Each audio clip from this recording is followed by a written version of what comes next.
38 साल की उम्र, bright future, happy family, fitness का जुनून और लैविश लाइफस्टाइल, कुछ ऐसी ही थी प्रतीक यादव की जिंदगी।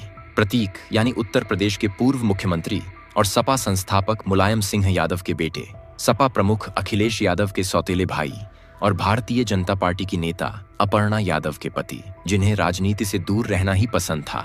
इसलिए राजनीतिक दुनिया की सबसे बड़ी पार्टियों में से एक सपा परिवार का हिस्सा होने के बाद भी वो मीडिया के कैमरों से जरा दूर ही रहते थे, लेकिन फिर भी किसी के लिए गुमनाम नहीं थे। उन्होंने कभी रैलियां नहीं की, राजनीतिक भाषण नहीं दिया और ना ही चुनावी मैदान में कूदे, पर फिर भी पहचान इतनी बड़ी थी कि हर कोई उनका नाम जानता था। ऐसे में जब 13 मई की सुबह ये खबर फैली कि प्रतीक यादव अब नहीं रहे, तो हर कोई स्तब्ध रह गया। किसी को यकीन ही नहीं हो रहा था कि वो हट्टा कट्टा व्यक्ति, जिसके डौले शौले देखकर युवा इंस्पायर होते थे, वो आज हमारे बीच नहीं है। पर कैसे? दरअसल प्रतीक हमेशा से फिटनेस लवर रहे हैं और फिटनेस की दुनिया में वो एक जाना माना नाम थे। लखनऊ में तो लोग उन्हें फिटनेस आइकन मानते थे, क्योंकि इसी शहर में वो हाई एंड जिम और फिटनेस सेंटर चलाते थे। उन्होंने दी फिटनेस प्लैनेट और आयरन कोर फिट जिम जैसे फिटनेस सेंटर शुरू किए थे, जो आज काफी सक्सेसफुल हैं। इसके अलावा वो खुद भी अपना ज्यादातर समय जिम, एक्सरसाइज, जॉगिंग में गुजारते थे। इंस्टाग्राम और दूसरे सोशल मीडिया प्लेटफॉर्म्स पर भी उनकी बॉडी, एक्सरसाइज की तमाम वीडियोस और तस्वीरें हैं। वो अक्सर अपने फॉलोअर्स को फिट और हेल्दी लाइफस्टाइल को लेकर गाइड करते थे। हेल्थ के अलावा उन्होंने कारोबार की दुनिया में दूसरे भी बिजनेस किए, जैसे रियल एस्टेट। रिपोर्ट्स की माने तो उनकी नेटवर्थ का सबसे बड़ा हिस्सा प्रॉपर्टी के कारोबार से ही आता था। उन्होंने प्रॉपर्टी में निवेश, खरीद फरोख्त और निर्माण परियोजनाओं में भी इन्वेस्ट कर रखा था। मतलब फाइनेंशियली उनकी लाइफ एकदम बढ़िया चल रही थी। वहीं बात करें पर्सनल लाइफ की, तो उनकी और अपर्णा की कहानी बहुत रोमांटिक रही है। अपर्णा यानी प्रतीक यादव की पत्नी, उनका पूरा नाम अपर्णा बिष्ट यादव है और इन दोनों ने लव मैरिज की थी। दोनों लखनऊ के ही अलग अलग स्कूलों में पढ़ा करते थे, मगर स्कूल फंक्शन और कॉमन दोस्तों के चलते वो अक्सर एक दूसरे से मिलते रहते थे। हालांकि तब ये मुलाकात बहुत नॉर्मल होती थी। असली कहानी शुरू हुई 2001 में, जब अपर्णा अपने एक दोस्त की जन्मदिन पार्टी में शरीक हुई, जहां प्रतीक पहले से मौजूद थे। उस समय अपर्णा को भनक तक नहीं थी कि प्रतीक मुलायम सिंह यादव के बेटे हैं। पार्टी खत्म होती है और दोनों रैंडमली एक दूसरे से बातें करना शुरू कर देते हैं।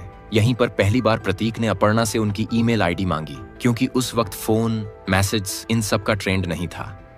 अब अपर्णा ने भी मेल आईडी दे दी और धीरे धीरे दोनों मेल के जरिए बात करने लगे और दोस्ती हो गई। अब दोस्ती की ये गाड़ी अपने ट्रैक से आगे जा रही थी। हालांकि बयान दोनों में से कोई नहीं कर रहा था। इसी दरमियान अपर्णा ने अपनी ईमेल आईडी भी काफी दिनों तक चेक नहीं की, मगर एक दिन जब उन्होंने अपना इनबॉक्स देखा तो वो खुशी से झूम उठी, क्योंकि उसमें प्रतीक के बहुत सारे मैसेज पड़े हुए थे, जिनमें वो अपर्णा को प्रपोज कर रहे थे और अपर्णा तो यही चाहती थी। इस तरह पहली बार प्रतीक ने अपर्णा को ईमेल के जरिए प्रपोज किया और दोनों की प्रेम कहानी 11 साल तक चली। इसके बाद 2011 में बड़ी धूमधाम से दोनों की शादी कर दी गई, जिसमें बड़ी बड़ी हस्तियां शामिल हुईं, जैसे अनिल अंबानी, अमिताभ बच्चन और भी कई लोग। ये शादी उस साल की सबसे हिट शादी रही थी और दोनों ने अपनी सूझबूझ, प्यार और बॉन्डिंग से बाद में भी इस जोड़ी को सुपर जोड़ी बनाए रखा और जल्द ही उन्हें 2 बेटियां हुईं, बड़ी बेटी प्रथमा यादव और छोटी पद्मजा यादव। इस तरह देखें तो प्रतीक की पर्सनल लाइफ भी एकदम हैप्पी थी। लेकिन कहते हैं ना, जो ऊपर से दिखता है जरूरी नहीं अंदर भी वही पक रहा हो। प्रतीक के केस में भी कुछ ऐसा ही था। उनकी पर्सनल और प्रोफेशनल दोनों ही लाइफ में बड़ी उथल पुथल मची हुई थी, जिसका पहला उदाहरण 2022 में सामने आया, जब 19 जनवरी 2022 को खबर आई कि अपर्णा यादव ने भारतीय जनता पार्टी की सदस्यता ग्रहण कर ली है। इस खबर ने समाजवादी पार्टी पर लोगों को उंगलियां उठाने का मौका दिया। मीडिया में सपा की खूब किरकिरी हुई और विपक्ष ने भी खूब खरी खोटी सुनाई, लेकिन अपर्णा ने अपना फैसला वापस नहीं लिया और यूपी विधानसभा चुनाव से ठीक पहले बीजेपी में शामिल हो गईं, जिसके बाद प्रतीक की नाराजगी भी देखने को मिली। उन्होंने अपर्णा पर कई तरह के इल्जाम लगाए और सोशल मीडिया पर उन्हें परिवार और रिश्ते खराब करने वाली औरत तक कह डाला। उन्होंने कहा था कि अपर्णा को किसी से कोई मतलब नहीं है, फैमिली क्या होती है, उसे कैसे संभालना है, उन्हें किसी की नहीं पड़ी, वो बस अपने आप से मतलब रखती है और लाइमलाइट में रहने के लिए ये सब करती रहती है। इस बयान के बाद इतना तो साफ था कि दोनों ने जिस शिद्दत से शादी के लिए परिवार को मनाया था, उतनी अच्छी उनकी शादीशुदा लाइफ चल नहीं रही थी और दोनों के बीच बहुत मतभेद थे। इस खबर ने काफी लंबे समय तक तूल पकड़े रखा और फिर मामला शांत हो गया। लेकिन 2025 में फिर से कुछ ऐसा हुआ कि उनकी आपसी खटपट पब्लिक के बीच आ गई और इसकी झलकियां समय समय पर अपर्णा के बयानों और प्रतीक की ऑनलाइन पोस्ट्स के जरिए मिलती रहती थीं। और फिर एक दिन वो हुआ जिसने दोनों के रिश्ते से प्रेरणा लेने वाले हजारों दिलों को तोड़ दिया। इंस्टाग्राम पर प्रतीक यादव अचानक ही एक पोस्ट शेयर करते हैं जिसमें अपर्णा के लिए काफी कुछ भला बुरा लिखा हुआ था।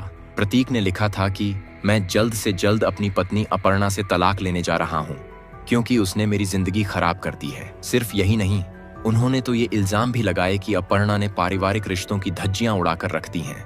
अपर्णा की इच्छा का कोई अंत नहीं है, वो बस फेमस और प्रभावशाली बनना चाहती है, फिर चाहे इसके लिए कोई भी कीमत क्यों ना चुकानी पड़े। उन्होंने आगे लिखा कि आज मेरी मेंटल हेल्थ कुछ ठीक नहीं है और इसकी वजह भी अपर्णा ही है, मगर उसे मेरी कोई परवाह नहीं है। ये सब पढ़ने के बाद सोशल मीडिया पर तो जैसे टहलका मच गया। लोगों ने अपर्णा के लिए अपशब्द भी यूज किए, मगर अपर्णा ने कोई रिएक्शन नहीं दिया। और कुछ दिनों बाद प्रतीक ने खुद अपर्णा के साथ एक तस्वीर शेयर की जिसमें लिखा हुआ था ऑल इज वेल। यहाँ लोगों को लगा कि शायद दोनों के बीच में सब कुछ ठीक हो चुका है और लोग दोनों के लिए काफी खुश भी थे, मगर ये खुशी ज्यादा दिनों तक रही नहीं और पता चला प्रतीक की तबीयत अचानक बिगड़ गई है। हालांकि वो लंबे समय से अलग अलग बीमारियों से जूझ रहे थे। सोशल मीडिया पर अपलोड कुछ तस्वीरों को देखें और उनके करीबियों की सुने तो प्रतीक का वेट पिछले कुछ समय से लगातार बढ़ रहा था। उनकी बॉडी भी अब पहले जैसी नहीं थी।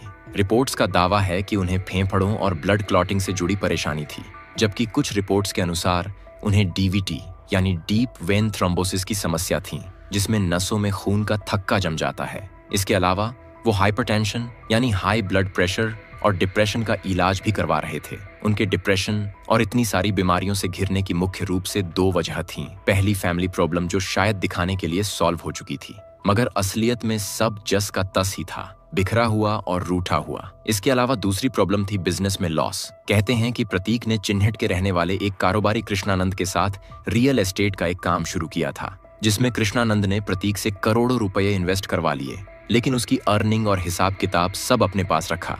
और जब बात बिगड़ने पर प्रतीक ने अपने पैसे वापस मांगे तो उन्हें पॉक्सो एक्ट में फंसाने की धमकी दी। इतना ही नहीं, फेक ऑडियो वायरल कर उन्हें बदनाम करने की भी धमकी दी, जिसके बाद प्रतीक ने कृष्णानंद और उसके परिवार वालों के खिलाफ लखनऊ के गौतमपल्ली थाने में शिकायत दर्ज करा दी। इस केस पर अभी भी जांच जारी है। अब परेशानी चाहे जो भी हो, लेकिन सच यही है कि प्रतीक लंबे समय से बीमार थे। मंगलवार 12 मई को उनकी तबीयत कुछ ज्यादा ही खराब थी। हालांकि अपर्णा इस वक्त घर पर नहीं थी, बल्कि वो असम में पार्टी के शपथ ग्रहण समारोह में शामिल होने पहुंची थी।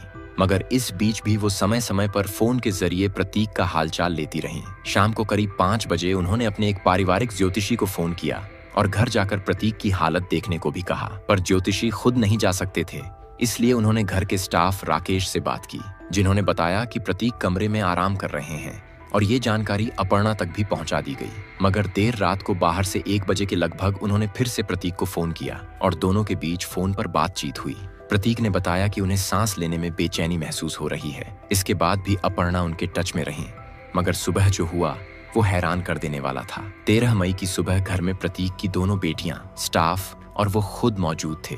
वो सुबह सवेरे किचन में पहुंचे और बेसुध होकर गिर पड़े। तुरंत उन्हें सिविल अस्पताल में ले जाया गया, मगर डॉक्टरों ने उन्हें मृत घोषित कर दिया और कहा कि उनकी जान यहाँ आने से पहले ही जा चुकी है। इसके बाद तो ये खबर आग की तरह पूरे देश में फैल गई, लेकिन ये डेथ इतनी सडनली हुई थी कि पोस्टमार्टम की मांग उठी और जब रिपोर्ट सामने आई तो कई सवाल भी खड़े हुए। दरअसल पोस्टमार्टम रिपोर्ट के अनुसार प्रतीक की बॉडी पर लगभग 6 जगह चोटों के निशान थे। ये चोटें उनके सीने, दाहिने हाथ के ऊपरी और निचले हिस्से, कोहनी, बाईं कलाई पर थी। इनमें से कुछ चोटें 5 से 7 दिन पुरानी थीं, जबकि कुछ सिर्फ मरने से 1 दिन पुरानी। अब सवाल ये है कि ये चोटें आईं कहां से। इसके अलावा डॉक्टर्स ने मृत्यु का मुख्य कारण मैसिव पल्मोनरी थ्रोम्बोएम्बोलिज्म के कारण कार्डियो रेस्पिरेटरी कोलैप्स को बताया है। सीधे शब्दों में कहें तो फेफड़ों में खून के थक्के जमने को। वहीं विसरा और उनके दिल को डॉक्टर्स ने सुरक्षित रख लिया है। अब इस पूरी कहानी में जो मुख्य सवाल हैं वो 3 चीजों के इर्द गिर्द हैं। पहला, प्रतीक को चोटें कैसे लगीं? दूसरा, मरने से 1 रात पहले प्रतीक और अपर्णा के बीच सच में सिर्फ हालचाल पूछने को लेकर ही बातें हुई थीं या कुछ और भी हुआ था? तीसरा और मुख्य सवाल, अंतिम संस्कार की विधि के दौरान अपर्णा और अखिलेश यादव के बीच बंद कमरे में क्या बातें हुई? दरअसल कालिदास मार्ग स्थित प्रतीक यादव के घर पर उनके पार्थिव शरीर को सभी श्रद्धांजलि देने पहुंच रहे थे और काफी भावुक नजर आए। उन्होंने अंतिम विधि के लिए सभी इंतजाम है कि नहीं ये जांचा और श्रद्धांजलि देने के बाद कुछ समय तक अपर्णा के साथ एक बंद कमरे में बातें करते रहे। अब ये बातें किस टॉपिक पर हुई ये अभी भी एक राज है, मगर हाँ, ये पल प्रतीक के परिवार के लिए जरूर बेहद दुखदाई है, खासकर उनकी बेटियों के लिए जो अपनी मां के सीने से लगकर फूट फूट कर रोईं। बता दें कि 14 मई को लखनऊ के भैंसाकुंड स्थित बैकुंठ धाम में प्रतीक का अंतिम संस्कार किया गया, जहां अखिलेश यादव और चाचा शिवपाल सिंह यादव सहित तमाम परिवार के लोग मौजूद रहे। वहीं उनकी डेथ की मिस्ट्री को लेकर पुलिस अपनी कार्यवाही में जुटी हुई है। अब आगे क्या खुलासा होता है, ये तो आने वाला वक्त ही बताएगा। वीडियो पसंद आई हो तो इसे लाइक शेयर जरूर करें। चैनल से जुड़े रहने के लिए सब्सक्राइब और बेल आइकन को प्रेस करना बिल्कुल ना भूलें।